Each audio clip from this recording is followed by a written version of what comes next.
नमस्कार दोस्तों, हर हर महादेव, जय शिव शंभू। स्वागत है आप सभी का एक बार फिर से दोस्तों। 13 जुलाई कामिका एकादशी गुरुवार के दिन तुलसी में बांध देना, यह एक चीज गरीबी हो जाएगी दूर और पुराने से पुरानी बीमारी और कष्ट खत्म हो जाएंगे। रातों रात आपकी किस्मत पलट जाएगी और हो जाएंगे मालामाल। दोस्तों, करीब 400 वर्षों बाद अद्भुत महासंयोग बन रहा है। 13 जुलाई 2023 को कामिका एकादशी का व्रत रखा जाएगा। दोस्तों, कामिका एकादशी चातुर्मास और सावन की पहली एकादशी कहलाती है। इस दिन श्री हरि की पूजा और व्रत रखने से सभी कार्य सिद्ध हो जाते हैं। हर एकादशी का अपना महत्व और कथा होती है। दोस्तों, कहते हैं कि कामिका एकादशी का व्रत कथा के बिना अधूरा माना जाता है।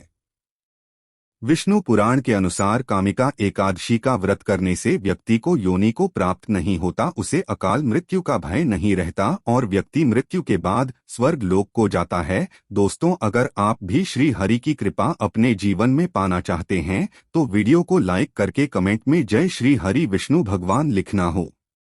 साथ ही चैनल को सब्सक्राइब कर ले। दोस्तों, तुलसी का पौधा तो प्रत्येक हिंदू घर में होता है, लेकिन बहुत कम लोग तुलसी के संबंध में शास्त्रों में बताए गए महत्वपूर्ण नियम नहीं जानते। तुलसी की पूजा कैसे करनी चाहिए, तुलसी को जल कैसे देना चाहिए, तुलसी के पास कौन सी वस्तुएं शुभ होती है आदि कई महत्वपूर्ण नियमों का पालन करना आवश्यक होता है। इसके अलावा अगर आप हो तुलसी के नीचे यह चीज बांध देते हैं तो आपको माँ तुलसी का ढेर सारा आशीर्वाद मिलता है और आपके घर में माँ लक्ष्मी जी सदैव ही निवास करती है। दोस्तों, तुलसी का पौधा घर में होना परिवार के प्रत्येक सदस्य के लिए लाभकारी होता है। यह पौधा हर प्रकार से उपयोगी होता है। पुराणों के अनुसार तुलसी में देवी लक्ष्मी जी का वास होता है और नियमित रूप से इस पौधे की पूजा करने से लाभ भी अवश्य मिलता है। लेकिन यदि आप तुलसी को घर में रखने के साथ ही उसके नीचे एक चीज बांध देते हैं तो आपको तुलसी लगाने का कई गुना अधिक फल प्राप्त होता है, क्योंकि इसे चीज के बिना तुलसी अधूरी मानी जाती है। यह चीज तुलसी को संपूर्ण बनाती है। वेद पुराण में इसके बारे में विस्तार पूर्वक बताया गया है। लेकिन इसी के साथ क्या आप जानते हैं कि सावन में तुलसी की पूजा करने से भगवान श्री विष्णु और माता लक्ष्मी जी अति शीघ्र प्रसन्न हो जाते हैं और आपको आशीर्वाद मिलता है और जीवन में खुशियां मिल जाती है जिसके आप हकदार हैं। लेकिन तुलसी के नीचे यह एक चीज बांध धरना भी है जरूरी। दोस्तों, भारत ही नहीं बल्कि संसार के लगभग अधिकांश देशों में तुलसी को बहुत ही पवित्र की दृष्टि से देखा जाता है। अनेक औषधीय गुणों से भरपूर तुलसी धार्मिक महत्व भी है। अनेक धार्मिक अनुष्ठानों और तांत्रिक प्रयोगों में इसका उपयोग होता है। पुराणों में तुलसी को भगवान श्री विष्णु जी की पत्नी होने का गौरव मिला है। इसके साथ तुलसी जगत जननी भी है, परमात्मा के अनेक दुर्लभ वरदान में से एक है। तुलसी का बिरवा को अमृत रूपी कहा गया है। जहां तुलसी का पौधा लगा होता है वहां ब्रह्मा विष्णु शिव यानी कि त्रिदेवों का निवास होता है और तुलसी की पूजा करने से महापातक भी उसी प्रकार नष्ट हो जाते हैं जैसे सूर्य के उदय होने पर अंधकार नष्ट हो जाता है। शास्त्रों के अनुसार जिन घरों में तुलसी का पौधा हरा भरा रहता है, घर में सुख शांति और समृद्धि बनी रहती है। भगवान विष्णु जी की पूजा और प्रसाद में तुलसी के पत्ता होना बहुत जरूरी मन जाता है, क्योंकि इसके बिना पूजा अपूर्ण मानी जाती है।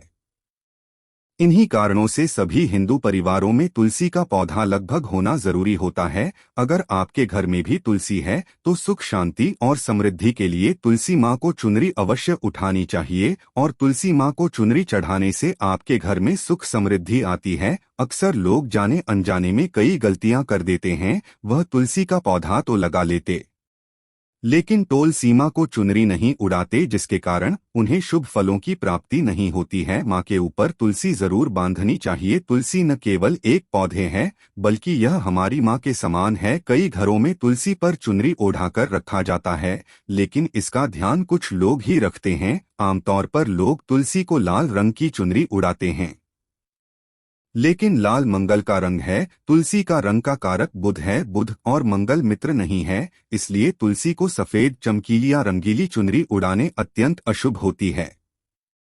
कई लोग यह भी गलतियां कर देते हैं कि तुलसी की चुनरी काफी पुरानी हो जाती है, फट जाती है लेकिन वह फिर एक आदर्श ही या फिर अन्य कोई शुभ दिवस पर चुनरी को लोग बदल देते, लेकिन आपको न केवल चुनरी को बदलना चाहिए बल्कि साफ सुथरी चुनरी आपको हमेशा बढ़ानी चाहिए। और बिना चुनरी के माँ अच्छी नहीं लगती है, तुलसी माँ नाराज हो जाती है और आपको फलों की प्राप्ति नहीं हो पाती। दोस्तों, तुलसी में कई दिव्य शक्तियाँ विराजमान होती है। जो लोग तुलसी विवाह कर आते हैं उन्हें कभी कष्ट नहीं आते, स्वर्ग की प्राप्ति होती है, माँ की बड़ी प्रसन्नता मिलती है। शालिग्राम और तुलसी का विवाह करने से सारे अभाव या फिर कलह, पाप, दुख और रोग नाश दूर हो जाते हैं। दोस्तों, तुलसी के पास यह चीज कभी ना रखें। तुलसी के पास आप शिवलिंग न रखें और गणेश जी की प्रतिमा ना रखें।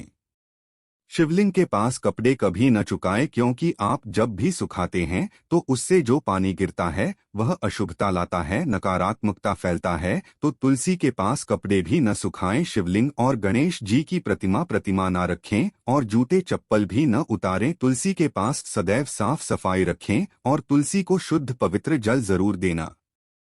साफ स्वच्छ वस्त्र धारण करके ही तुलसी को जल दें। दोस्तों, रविवार के दिन भी तुलसी को छूना वर्जित माना गया है। दोस्तों, कोई विशेष मनोकामना है, जीवन में अगर उपलब्धियां नहीं प्राप्त हो रही है, जीवन में कोई कष्ट है, माता लक्ष्मी की कृपा प्राप्त करनी है, तो आपको निश्चित तौर पर पूर्णिमा के दिन तुलसी में आप एक लाल मौली धागा, नीले लाल मौली धागा में आप 5 हल्दी गांठ बांध लें और अपनी मनोकामना बोलते हुए तुलसी के नीचे आप तुलसी में बांधे और अपनी मनोकामना जरूर बोलें। जो भी मनोकामना हो, नौकरी को लेकर हो, व्यापार को लेकर हो, संतान को लेकर हो, विवाह को लेकर हो, यानी एक लाल मौली धागा लेना है। लाल मौली धागे में 5 हल्दी की गांठ बांध कर और जाकर तुलसी में आपको नीचे बांध देना है। रातों रात करोड़पति बन जाओगे, हर मनोकामना पूरी हो जाएगी और 1 महीने के अंदर ही आपकी इच्छाएं भी पूरी हो जाएंगी।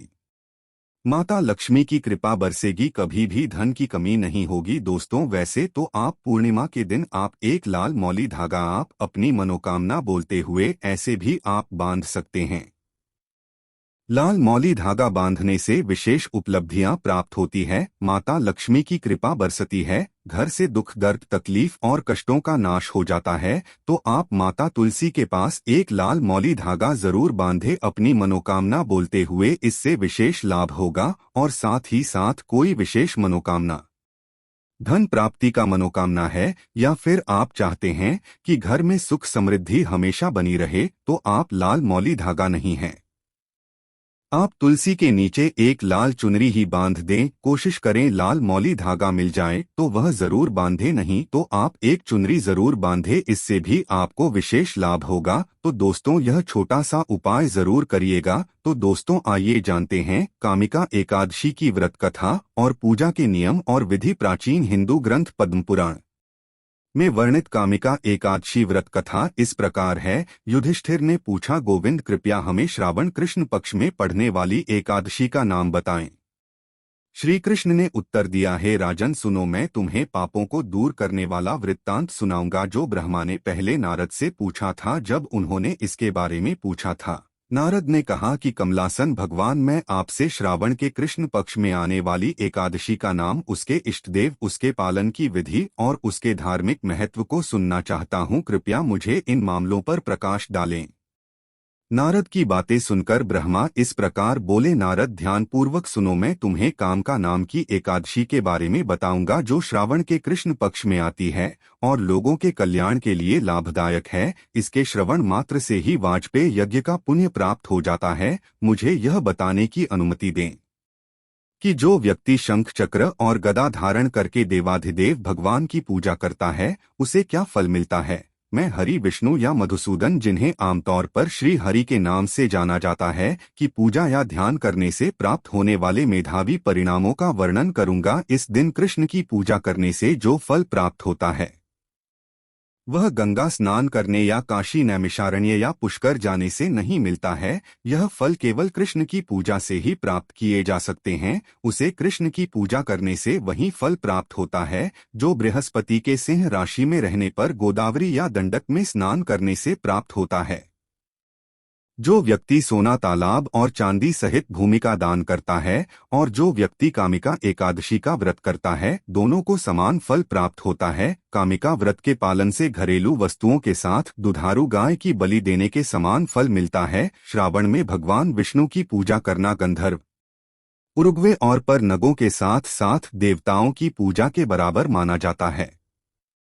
इसलिए जो व्यक्ति पाप से डरते हैं, उन्हें कामिका के दिन विष्णु की पूजा करने के लिए अपनी क्षमता के अनुसार हर संभव प्रयास करना चाहिए। यह व्रत उन लोगों के लिए सबसे अधिक लाभकारी है जो पापों के कीचड़ से भरे सांसारिक अस्तित्व में फंसे हुए हैं। यह अपनी पवित्रता और पापों को दूर करने की क्षमता में अद्वितीय है। नारद ऐसा ही है, इसकी पुष्टि स्वयं भगवान विष्णु ने भी की है। कामिका व्रत का पालन करने वालों द्वारा प्राप्त पुरस्कार सर्वोच्च आत्मा के ज्ञान का अनुसरण करने वालों द्वारा प्राप्त पुरस्कारों से कहीं बेहतर है। जो लोग रात भर जागकर कामिका व्रत का पालन करते हैं, वे भयानक यम, किसी भी आपदा का सामना करने से बच जाते हैं।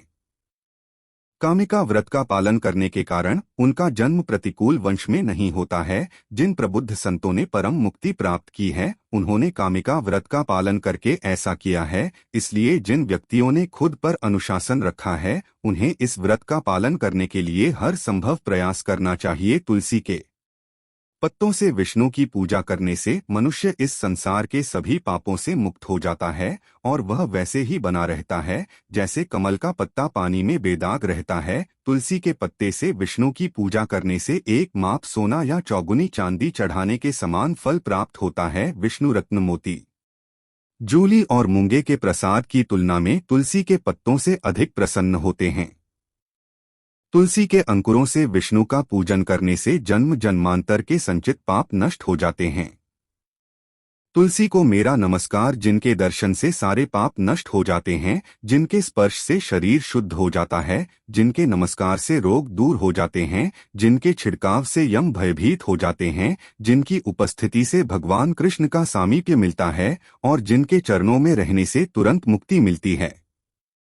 यहाँ तक कि चित्रगुप्त भी उस व्यक्ति द्वारा प्राप्त धार्मिक पुण्य की सीमा को नहीं समझ सकते हैं जो विष्णु को समर्पित दिन पर दिन रात जलने के लिए दीपक प्रदान करता है।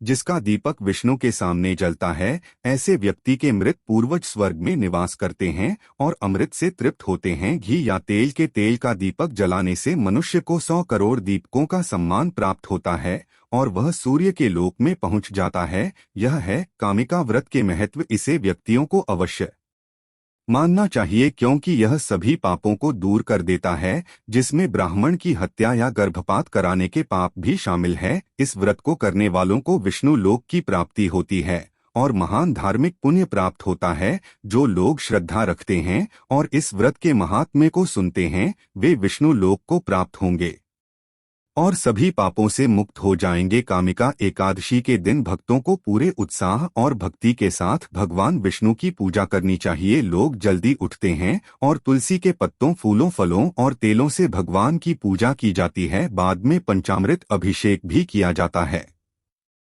इस दिन भगवान के सामने दीपक जलाकर अपने सभी पापों के लिए क्षमा मांगने की भी प्रथा है। इस दिन तुलसी के पौधे की पूजा करने का विशेष महत्व है क्योंकि तुलसी जी को भगवान विष्णु का पूजनीय माना जाता है। कामिका एकादशी के दिन तुलसी के पत्तों के दर्शन मात्र से सारे पाप धुल जाएंगे और उनकी पूजा करने से सभी रोग दूर हो आएंगे। तुलसी के पौधे को पानी देने से व्यक्ति को मृत्यु के देवता भगवान यम के प्रकोप से बचाया जा सकेगा। इसलिए यह कामिका एकादशी व्रत अनुष्ठान के दौरान एक प्रमुख भूमिका निभाता है और अधिकांश हिंदू इसी कारण से अपने घरों में तुलसी का पौधा लगाते हैं।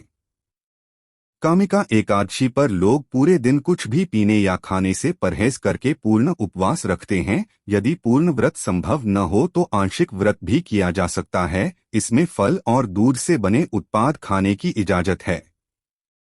एकादशी का व्रत अगले दिन द्वादशी को ब्राह्मणों को भोजन कराने और पैसे और कपड़े दान करने के बाद तोड़ा जाता है। कामिका एकादशी व्रत के पालनकर्ता को रात में जागरण करना चाहिए और भगवान विष्णु की स्तुति में कीर्तन और भजन गाना चाहिए। इस दिन विष्णु सहस्त्रनाम का पाठ और ओम नमो नारायण का जाप करना शुभ माना जाता है। कामिका एकादशी पर हिंदू तीर्थ स्थलों पर भी जाते हैं और गंगा, गोदावरी, यमुना, कृष्णा और कावेरी जैसे विभिन्न तीर्थों में स्नान करते हैं। भगवान विष्णु के मंदिरों में इस दिन का बहुत महत्व है। इस दिन विशेष पूजा, अभिषेक, भजन और आरती की जाती है। इस अवसर पर विभिन्न प्रकार के भोग तैयार किए जाते हैं और भगवान विष्णु को अर्पित किए जाते हैं। कामिका एकादशी हिंदुओं का एक शुभ उपवास दिवस है। ब्रह्मा वैवर्त पुराण में यह उद्धृत किया गया है कि जो कोई भी इस व्रत को करता है उसे महान मूल्यों का लाभ मिलता है और उसे विभिन्न यज्ञों की मेजबानी करने से प्राप्त होने वाले महान कर्मों की प्राप्ति होती है। कामिका एकादशी व्रत अपने पालनकर्ता की इच्छाओं को पूरा करता है और उन्हें समृद्ध जीवन का आशीर्वाद देता है। यह उन्हें आध्यात्मिकता के पथ पर भी ले जाता है, जो अंततः उन्हें सर्वोच्च निर्माता तक ले जाता है। इसलिए यह सही कहा जा सकता है कि कामिका एकादशी व्रत करने से व्यक्ति को कभी भी यमपुरी के मार्ग पर नहीं चलना पड़ेगा और इसके बजाय उसे भगवान विष्णु के निवास वैकुंठ में दिव्य स्थान प्राप्त होगा। आशा करते हैं